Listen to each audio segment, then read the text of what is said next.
Hello friends, welcome to Paddu's cuisine. ఈరోజు మనము ఒక మంచి healthy and nutritious weight loss recipe ఒకటి కుక్ చేసేసుకుందాము. ముందుగా మనము ఒక చిన్న ప్యాన్ పెట్టుకుని దానిలో 2 టీ స్పూన్ల నెయ్యి వేసుకోవాలి. నెయ్యి కొంచెం వేడెక్కిన తర్వాత మనము ఉడికించుకున్న 1 కప్పు కాబూలీ చెన్న చిక్ పీస్ వేసుకోవాలండి. వీటిల్ని ఇప్పుడు మనము లైట్గా వేయించుకోవాలి. ఉడికించినప్పుడు మనకి తడి ఉంటుంది కదండి, ఆ తడి పోవటం కోసం మనము నేతిలో ఒకసారి ఇట్లా లైట్గా వేయించుకోవాలి. ఇక్కడ మీరు నెయ్యి ప్లేస్లో ఆయిల్ కూడా 2 టీ స్పూన్స్ వేసుకోవచ్చండి. ఆయిల్ కన్నా నెయ్యి మంచిది కదండి, అందుకనే నేను ఇక్కడ నెయ్యి వాడుతున్నాను. 2-3 మినిట్స్ వేయించుకుంటే సరిపోతుందండి. ఇప్పుడు మనము ఒక జార్ తీసుకుని జార్లోకి 1 టీ స్పూను ధనియాలు, వేయించుకున్న ధనియాలండి, అలానే 1 టీ స్పూను వేయించుకున్న జీలకర్ర, ఒక 2 ఎండుమిర్చి, ఒక 2 వెల్లుల్లి. ఇప్పుడు మనం ఉప్పు కూడా వేసుకుందాం రుచికి సరిపడా, లేదా 1 పావు టీ స్పూన్ వేసుకోండి. వీటిని ఇప్పుడు మనము మెత్తగా గ్రైండ్ చేసుకుందాము. గ్రైండ్ చేసుకున్న తర్వాత వచ్చిన పొడిలో మనము 1 టేబుల్ స్పూన్ ఆలివ్ ఆయిల్ వేసుకుని కలుపుకుందాము. ఇది వేసుకుని బాగా కలుపుకోవాలండి. ఆ పొడి మొత్తానికి మన ఆయిల్ అంతా మిక్స్ అయిపోవాలి. ఇప్పుడు 1 టేబుల్ స్పూన్ నిమ్మరసం కూడా వేసుకొని బాగా కలుపుకోవాలి.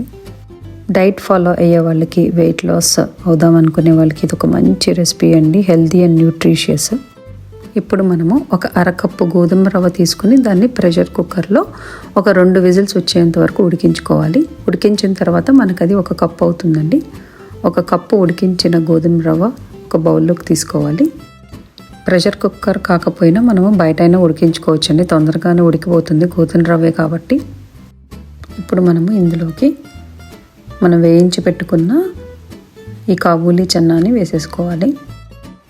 ఇప్పుడు మనము సన్నగా కట్ చేసుకున్న 1 మీడియం సైజ్ టమాటో ముక్కల్ని వేసుకోవాలి. అలానే 1 ఉల్లిపాయ, సన్నగా తరిగిన ఉల్లిపాయ 1 వేసుకోవాలి.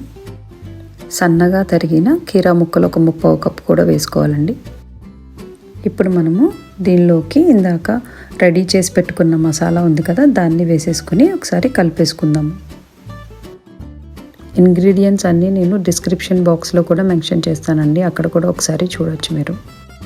చూసారా, మనము ఇందులో వాడిన ఇంగ్రీడియంట్స్ అన్నీ ఎంత ఫిల్లింగ్ ఇచ్చావో.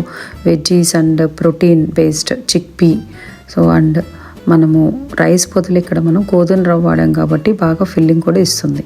అంతా ఒకసారి బాగా కలుపుకున్న తర్వాత మనం ఇప్పుడు వేయించుకున్న పల్లీలు, వేరుశనగ పప్పు కూడా వేసుకుందామండి. అలానే సన్నగా తరిగిన కొత్తిమీర కూడా వేసుకుని బాగా కలిపేసుకుందాం. అంతే అండి, చూసారా ఎంత సింపుల్ అండ్ ఈజీగా మనకి మంచి వెయిట్ లాస్ రెసిపీ రెడీ అయిపోయిందో. మీరు కూడా ఇది ప్రిపేర్ చేసుకుని ఎలా వచ్చిందో నాకు కమెంట్స్లో చెప్పండి. మరి ఈ వీడియో కనుక మీకు నచ్చినట్లయితే ఒక లైక్ కొట్టి షేర్ చేసి సబ్స్క్రైబ్ చేసుకోండి. మళ్ళీ కొత్త కుకింగ్ వీడియోలో కలుద్దాం.